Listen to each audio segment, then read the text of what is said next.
SSF സ്ഥാപക ദിനം ആമ്പല്ലൂരിൽ നടത്തും. SSF സ്ഥാപക ദിനമായ 29-ന് ശരികളുടെ ആഘോഷം എന്ന തലവാചകത്തിൽ തൃശൂർ ഡിവിഷൻ സമ്മേളനം ആമ്പല്ലൂരിൽ നടത്തുമെന്ന് ഭാരവാഹികൾ പുതുക്കാട് അറിയിച്ചു. വൈകിട്ട് വെണ്ടൂരിൽ നിന്ന് ആമ്പല്ലൂരിലേക്ക് വിദ്യാർത്ഥി റാലിയോടെ സമ്മേളനം ആരംഭിക്കും. ആമ്പല്ലൂർ കമ്മ്യൂണിറ്റി ഹാളിൽ നടക്കുന്ന സമ്മേളനത്തിൽ SSF സംസ്ഥാന സെക്രട്ടറി അനസ് അമാനി കണ്ണൂർ പ്രമേയ പ്രഭാഷണം നടത്തും.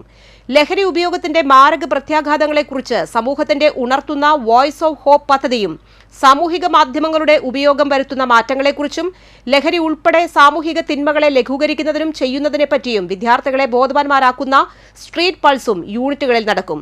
സെക്ടർ കേന്ദ്രങ്ങളിൽ സേ നോ ലെറ്റ്സ് ഗോ എന്ന പേരിൽ ആന്റി ഡ്രഗ് മാരത്തോൺ സംഘടിപ്പിക്കും. ഡിവിഷൻ പ്രസിഡന്റ് ജൌഹർ അദാനി കമിൽ സഖാഫി, സെക്രട്ടറിമാരായ സ്വാദിഖ് കോടാലി, മുർഷാദ് കോടാലി എന്നിവർ വാർത്താസമ്മേളനത്തിൽ പങ്കെടുത്തു.